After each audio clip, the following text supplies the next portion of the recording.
Hello everyone. आज का अपना टॉपिक है कंगारू मदर केयर केएमसी, जो टॉपिक है unit number 3 paediatric nursing 3rd year का। तो सबसे पहले अपन देखिए कंगारू मदर केयर होता क्या है। कंगारू की तरह कंगारू अपने बच्चों को कैसे रखती है, इमेजिन करके देखिए। उसी तरह जब बच्चे को केयर प्रोवाइड करती है माँ मदर, तो उसे कहते हैं kangaroo mother care, like a kangaroo. Introduction अपन देखते हैं तो क्या होता है, this is the method of care was, मतलब ये मेथड किसके द्वारा इंट्रोड्यूस किया गया था। डॉक्टर एडगर के द्वारा, एडगर रो, डॉक्टर मार्टिन्स के द्वारा, डॉक्टर चारपाक इन लेट 1970 के अंदर। क्यों किया गया था? Caring of low birth weight baby, जो लो बर्थ वेट बेबीज़ है उनकी केयर करना। Baby is a great challenges for the neonatal care unit and the family. क्योंकि लो बर्थ वेट बेबीज़ है उनकी स्पेशल केयर करना, उसके लिए केएमसी चला गया था। डेफिनेशन अपन देखते हैं तो kangaroo mother care is a special way of caring for the low birth weight babies. Means एक स्पेशल केयर होती है जो मदर के द्वारा प्रोवाइड की जाती है लो बर्थ वेट बेबीज़ को। इट इम्प्रूव देयर हेल्थ को इम्प्रूव करती है and well being by promoting effective thermal control. जो भी बच्चा जब डिलीवर होता है तो चांसेस होते हैं बहुत ज़्यादा हाइपोथर्मिया होने का, टेम्परेचर कम होने का। तो थर्मल कंट्रोल करती है, ब्रेस्ट फीडिंग को इम्प्रूव करती है, इन्फेक्शन से प्रिवेंशन करती है और बॉन्डिंग मेंटेन रखती है। तो कंगारू मदर केयर अपनी डेफिनेशन क्या हुई कि is a special way of caring for low birth weight babies. It improve their health and well being by promoting effective thermal control, breast feeding, infection and prevention of and bonding. Component अपन देखते तो 3 component है। एक तो skin to skin contact होता है baby and mother के बीच में। एक्सक्लूसिव ब्रेस्ट फीडिंग इंक्रीज होती है, इम्प्रूव होती है, एक्सक्लूसिव होती है। Early discharge and follow up care, ये अपने 3 कंपोनेंट। केएमसी में अपन को क्या लिखना है, नॉर्मल इंट्रो लिखना है, डेफिनेशन हो गई, कंपोनेंट हो गई। तो अब नेक्स्ट अपना टॉपिक है प्री रिक्विजिट ऑफ केएमसी। क्या है? Support to the mother and post discharge follow up, यानी कि mother need to support and assistant in hospital and home from caregiver and family members. Mother को भी support की ज़रूरत रहती है, हॉस्पिटल में हो चाहे होम पे हो, केयर गिवर के द्वारा, फैमिली मेम्बर्स के द्वारा। Post discharge follow up, KMC should B continue at home, घर पे भी अपन कर सकते हैं। आफ्टर डिस्चार्ज के बाद में घर पे भी अपन केएमसी स्टार्ट कर सकते हैं। और safe and success to KMC at home, regular follow, जब अपन को केएमसी सक्सेस एंड सेफ रखना है तो रेगुलर फॉलोअप करना है अपन को। सोल्व प्रॉब्लम के लिए and evaluate health status of the infant को, अपन को वापस हॉस्पिटल में आके चेक करवाना है कि अब स्टेटस बच्चे का कैसे है। और जो भी प्रॉब्लम्स वगैरह, क्वेश्चंस वगैरह मदर के, फैमिली मेम्बर्स के, तो वो सोल्व हो सके तो फॉलो अपन को करना है। Intro, definition, component, prerequisite. अब है बेनिफिट्स। सबसे पहले आता है benefit to the baby. Baby के लिए क्या बेनिफिट होता है केएमसी का, मदर के लिए क्या बेनिफिट होता है, फैमिली के लिए, और लास्ट अपना पॉइंट था नेशन के लिए क्या बेनिफिट होता है। तो बेबी के लिए क्या होता है, एक तो स्किन टू स्किन कांटेक्ट होता है मदर के बीच में और इन्फेंट के बीच में। हाइपोथर्मिया का रिस्क जो है वो रेड्यूस कर सकते हैं। फर्स्ट पॉइंट क्या हुआ, स्किन टू स्किन कांटेक्ट के द्वारा अपन हाइपोथर्मिया रेड्यूस कर सकते हैं। सेकंड पॉइंट अपना देखें तो ब्रेस्ट फीडिंग के ड्यूरेशन को और रेट को दोनों को इंक्रीज करती है। थर्ड पॉइंट क्या है, जो भी 5 सेंसेस है बच्चे के वो सेटिस्फाइड होते हैं। कैसे? जैसे स्किन टू स्किन कांटेक्ट होगा तो टच का सेंस होगा, listen to the mother voice तो हियरिंग हो गया, suck the breast to feed taste का हुआ, smell the mother odour, olfaction and make eye contact vision हुआ। तो 5 सेंसेस है उसको सेटिस्फाई करता है। During KMC the baby has more regular breathing, means जो ड्यूरिंग केएमसी होता है तो ब्रीदिंग पैटर्न इंक्रीज होता है और एपनिया डिक्रीज होता है। KMC protect against hospital acquired infection से अपन प्रिवेंट कर सकते हैं। और जो सीवियर इलनेस है उसको रेड्यूस कर सकते हैं और डेली वेट गेन होता है। बच्चे के लिए, बेबी के लिए क्या बेनिफिट हुआ केएमसी का, तो सबसे पहला अपना है कि स्किन टू स्किन कांटेक्ट होगा तो जो भी हाइपोथर्मिया का रिस्क है वो रिड्यूस होगा। सेकंड पॉइंट अपना था कि जो भी ड्यूरेशन और रेट है ब्रेस्ट फीडिंग की वो इंक्रीज़ करती है। जो भी 5 सेंसेस है उसको सेटिस्फाई करती है। एपनिया की कंडीशन कम होगी और जो भी हॉस्पिटल एक्वायर्ड इन्फेक्शन है वो कम होगा। सीवियर इलनेस कम होगा, डेली वेट बढ़ेगा। ये हो गया बच्चे के लिए। अब हम बेनिफिट टू द मदर के लिए क्या बेनिफिट होगा, तो सबसे पहले अपना है कि care of the her baby, उसको वो इन्वॉल्व होगी केयर करने के लिए अपने बेबी के लिए, तो वो ज़्यादा रिलैक्स होगी, सेटिस्फाई होगी क्योंकि वो खुद केयर प्रोवाइड करवा रही है। Promote better mother infant bonding, जो भी बॉन्डिंग है वो अच्छी होगी, ज़्यादा होगी, अच्छी, बेटर। लेस स्ट्रेस्ड होगी, ठीक है, compare to the kept in the incubator. जो हॉस्पिटल में इंक्यूबेटर में रखते हैं उसके कंपेयर में देखें तो वो खुद केयर करेगी तो लेस स्ट्रेस्ड होगी, उसको स्ट्रेस नहीं होगा। तो मदर के लिए क्या हुआ, इन्वॉल्व होगी care of her baby, relax होगी, सेटिस्फाइड होगी, बेटर बॉन्डिंग होगी, लेस स्ट्रेस्ड होगी। ओके। अब है benefit to the family. Family के लिए क्या बेनिफिट है, तो सबसे पहला अपना पॉइंट है कि डज नॉट पे एनी चार्जेज। मीन्स कोई भी चार्ज प्रोवाइड नहीं करवाना पड़ेगा हॉस्पिटल में, क्योंकि अपन घर पे भी मदर के द्वारा केयर की जा सकती है। प्रमोट अर्ली डिस्चार्ज कर सकते हैं। एंड बेबी बॉन्डिंग जो है बेबी के बीच में, मदर के बीच में, अदर फैमिली मेम्बर्स के बीच में, वो अच्छा होगा, ठीक है। और जो भी इंसिडेंट्स ऑफ एब्यूज़ है तो वो रेड्यूस होगा। तो फैमिली के लिए क्या पड़ा है कि जो भी पे करना पड़ता है हॉस्पिटल में वो पे नहीं करना पड़ेगा। अर्ली डिस्चार्ज हो सकता है बच्चा, अच्छी केएमसी केयर अपन घर पे भी प्रोवाइड करवा सकते हैं। तो और जो भी मदर है, बेबी है, फैमिली मेम्बर्स हैं, उनके बीच में जो बॉन्डिंग है वो बेटर होगी। और जो इंसिडेंट्स ऑफ एब्यूज़ है तो वो रिड्यूस होगा। अब बेनिफिट टू द नेशन के लिए, यदि केएमसी प्रोवाइड करवा रही है बच्चे की जो स्टेटस अपन इम्प्रूव कर रहे हैं, तो नेशन के लिए क्या अपन को क्या इफ़ेक्ट पड़ेगा। नेशन के लिए सबसे पहले है कि जो नियोनेटल या इन्फेंट की मोर्टिलिटी और मोर्बिडिटी है वो कम होगी। ओके। और सिंपली इजीली एप्लीकेबल कर सकते हैं, कॉस्ट इफ़ेक्टिव है, कोई भी खर्चा वगैरह नहीं है, इसमें कोई भी कॉस्ट नहीं है, घर पे भी प्रोवाइड करवा सकते हैं। ओके। तो अपन ने किसके बेनिफिट पढ़े हैं, बेनिफिट ऑफ चाइल्ड पढ़े हैं, मदर पढ़े हैं, फैमिली पढ़ी है और लास्ट में अपन ने नेशन पढ़ा। ज़रूरी नहीं कि पूरे नोट्स लिखें, जो मेन पॉइंट है वो लिखोगे वो काफ़ी है। अब अपन देखते हैं एलिजिबिलिटी क्राइटेरिया, यानी कि कौन तो प्रोवाइड करवा सकता है और कौन कौन से बच्चों में अपन कैसे प्रोवाइड करवाएंगे।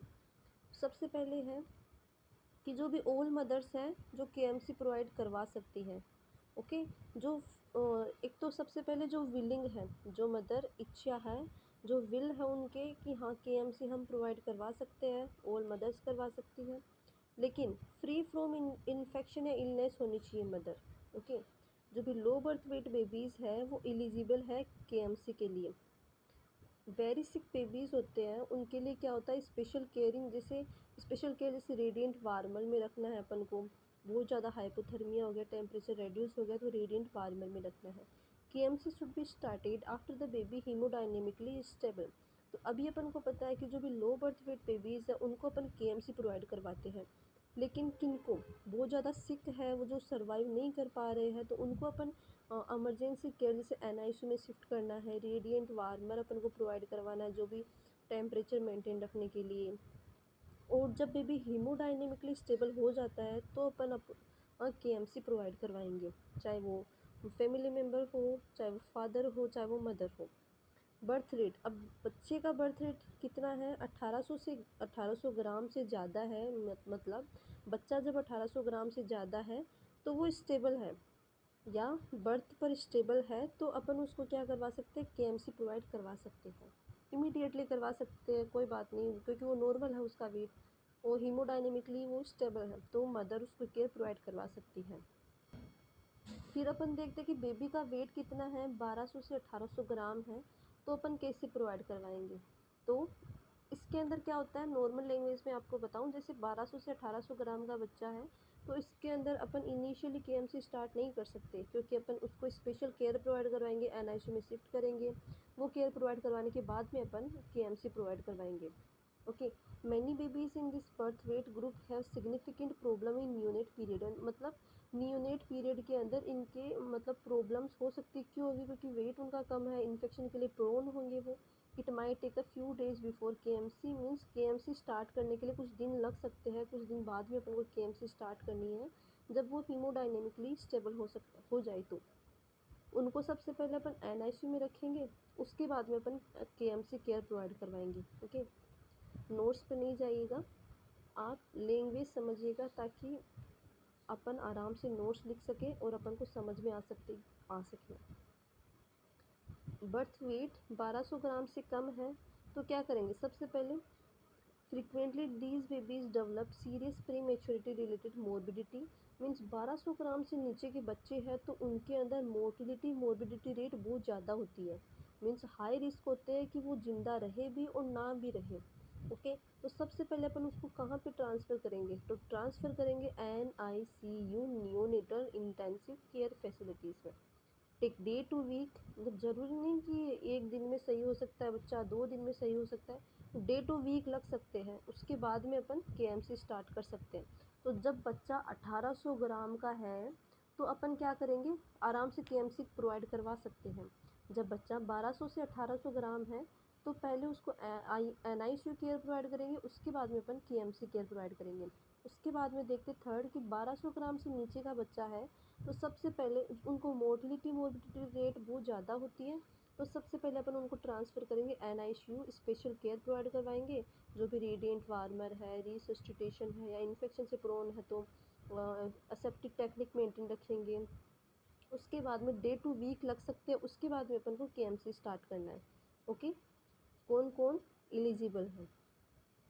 अब है प्रिपरेशन ऑफ द केएमसी, सबसे पहले काउंसलिंग करेंगे, मदर को डेमोन्स्ट्रेशन करके बताएंगे। डेमोन्स्ट्रेशन का मतलब क्या होता है कि डायरेक्टली अपन खुद करके बताते हैं उसको, डेमोन्स्ट्रेशन पूरी प्रोसीजर करके बताएंगे। ओके, और जो भी क्वेश्चंस है, जो भी आस्क कर रहे हैं तो उनके अपन को आंसर देने हैं। नर्स का रोल है कि जो भी क्वेश्चंस अराइज हो रहे हैं मदर के या फैमिली मेम्बर के, तो उनको आंसर देने हैं, उससे उनकी एंजाइटी रिमूव होगी। Okay, allow the mother to interact with someone who have already practicing KMC for her baby, means mother को अपन को अलाउ करना है कि जो भी दूसरी मदर है जिनने पहले केएमसी प्रोवाइड की है तो उनसे वो पूछे, जो भी डाउट है वो बताएंगे, वो डेमोन्स्ट्रेशन करके बताएंगे जिससे इजी हो जाएगी। अब हम मदर क्लोथिंग, मदर के क्लोथिंग कैसे होने चाहिए, केएमसी प्रोवाइड तो करवा रही है लेकिन क्लोथिंग कैसे होनी चाहिए, लाइट ओपनली लाइट ड्रेस हो, वो तो हल्की फुल्की सी ड्रेस हो, मीन्स कहने का मतलब ये है कि लूज़ कपड़े होने चाहिए ताकि बेबी को भी इरिटेट ना हो, मदर को भी इरिटेट ना हो, पर लोकल कल्चर के हिसाब से लूज़ कपड़े होने चाहिए। ओके, बेबी के क्लोथिंग कैसे होने चाहिए, बेबी के कपड़े होने चाहिए sleeveless shirt, cap, socks, napping and hand gloves, ये होने चाहिए, लूज़ होने चाहिए। ओके, अब अपन देखते हैं केएमसी प्रोसीजर के अपन 3-4 पॉइंट पढ़ेंगे। पोजीशनिंग सबसे पहला अपना पॉइंट है पोजीशनिंग। सबसे पहले अपन पोजीशनिंग डिसाइड करेंगे कि केएमसी प्रोवाइड तो करवा रहे हैं लेकिन पोजीशन कैसे रखेंगे, तो सबसे पहले बिटवीन, बेबी को कहाँ प्लेस करेंगे, between the mother breast, means breast है उनके बिटवीन में अपन रखेंगे, बीच में रखेंगे। अपराइट पोजीशन होगी, head should be turn one side, एक साइड में हेड होगा, एक साइड में स्लाइटली एक्सटेंड होगा, एक साइड में होगा स्लाइटली एक्सटेंड होगा। पोजीशन कीप एयरवे, अब एक्सटेंड क्यों होगा, ताकि एयरवे ओपन रहे। आई टू आई कांटेक्ट होगा मदर और बेबी के बीच में, सबसे पहला पॉइंट अपना ये हो गया। सेकंड पॉइंट अपन देखें तो हिप, बेबी की हिप क्या होगी, इस पोजीशन में होगी लाइक अ फ्रॉग, मेंढक की जैसे पोजीशन में होगा, मीन्स जो भी नीज है वो अबोट साइड में लाइक अ फ्रॉग की तरह होगी। The arm should be flexed, जो भी आर्म है वो फ्लैक्स होगी, और जो भी मदर्स की चेस्ट है, जैसे मदर की चेस्ट पे दोनों हाथ रखे वो फ्रॉग लाइक उनकी जो भी नीज है वो होगी। Okay, baby abdomen should be flexed, place at the level of mother epigastrium, mother का जो भी एपिगेस्ट्रियम पार्ट है वहाँ पे उसका एब्डोमन होगा। द पोजीशन है द रेड्यूस, मतलब यदि प्रॉपर पोजीशन होगी बच्चे की मदर की तो वो क्या हेल्प करेगा, जो भी एपनिया ना हो बच्चे के अंदर, उसके लिए तो अपन ने हेड को थोड़ा एक्सटेंड किया है एक साइड में करके, ताकि वो एयर, अभी जो भी बच्चे का हेड है वो इधर की होने की जगह जो भी ब्रेस्ट है उसकी तरफ होगा, नीचे की तरफ होगा, तो रेस्पिरेटरी प्रॉब्लम आनी ही है। अब अपन देखते हैं second point monitoring.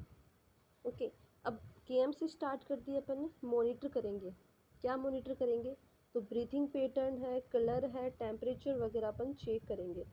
Examine assess the warmth means उसका टेम्परेचर चेक करेंगे, वही है। बेबी की नेक पोजीशन देखेंगे कि ज़्यादा एक्सटेंड या फ्लेक्शन तो नहीं हुई है, ज़्यादा एक्सटेंड अपन एक्सटेंड किया है, ज़्यादा तो एक्सटेंड नहीं हो गई है या फ्लेक्स्ड नहीं हो गई, उसको अपन चेक करेंगे। ओके, नेक्स्ट अपन देखते हैं फीडिंग। ठीक है, सबसे पहले पोजिशनिंग देखी है अपन ने, पोजिशनिंग होने के बाद में अपन ने मॉनिटर किया है, फिर अपन देखते हैं feeding. Mother need help to breastfeed her baby during KMC, मतलब केएमसी प्रोवाइड करवा रही तो ब्रेस्ट फीड करवाना है। Holding the baby near the breast stimulate, यानी कि होल्ड करना है ब्रेस्ट के पास में, खुद को स्टिमुलेट करना है। ओके, ताकि मिल्क प्रोडक्शन हो। Kangaroo position make the breast feeding easier. अब कंगारू पोजिशन क्या करेगी, आराम से ब्रेस्ट फीडिंग ईजी करेगी। Baby should be feed with spoon and tube feeding depending upon the babies. Baby की कंडीशन कैसी है उसके अकॉर्डिंग अपन स्पून से या ट्यूब से भी फीडिंग करवा सकते हैं, लेकिन जितना हो सके पॉसिबल उतना मदर ब्रेस्ट मिल्क ही अच्छा होता है। फोर्थ पॉइंट अपना है कि साइकोलॉजिकल सपोर्ट। अब साइकोलॉजिकल सपोर्ट प्रोवाइड करवाएंगे। मदर नीड टू मोटिवेशन की ज़रूरत है टू कंटिन्यू द के एम सी को कंटिन्यू रखने के लिए मोटिवेशन करना है। कैसे, जैसे अपन जैसे के हटाएंगे तो बच्चे की कंडीशन कैसी बन सकती है, यदि अपन के प्रोवाइड करवा रहे हैं तो बच्चे की कंडीशन कैसे इम्प्रूव हो सकती है, ऐसे अपन उनको मोटिवेट करेंगे। She should she should be decrease the anxiety to asking tuition for other के मदर।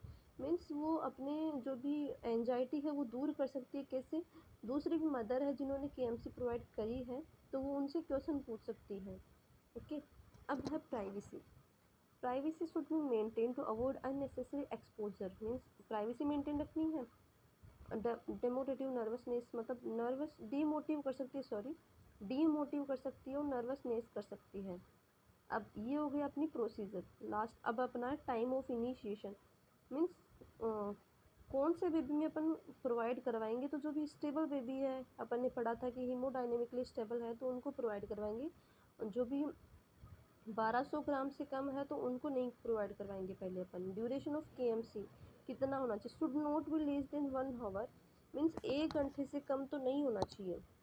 बार बार में जो भी अवॉइड करना है, फ्रीक्वेंट हैंडलिंग, बार बार में उसको हैंडल नहीं करना है। इससे क्या होगा, बच्चे को स्ट्रेसफुल कंडीशन अकर होगी या इन्फेक्शन होने के भी चांसेस हो सकते हैं। लेंथ के एम शुड भी इंक्रीज, मीन्स 24 घंटे पूरे दिन भी अपन प्रोवाइड करवा सकते हैं। और जो भी यदि मदर अवेलेबल नहीं है तो other family members like father है, ग्रैंड फादर है या ग्रैंड मदर है, वो भी प्रोवाइड करवा सकती है। ओके, अब मदर के क्वेश्चन होता है कि जो भी स्लीपिंग करते टाइम पे के प्रोवाइड करवा सकते हैं क्या, तो हाँ बिल्कुल करवा सकते हैं। Mother can sleep with baby in के पोजीशन इज़ 52। थोड़ा बहुत जो भी हेड का बेड का हेड है उसको थोड़ा अबू रखना है, कितना 15 से 30 degree from the above surface थोड़ा सा अबू रखना है ताकि के आसानी से प्रोवाइड करवा सके।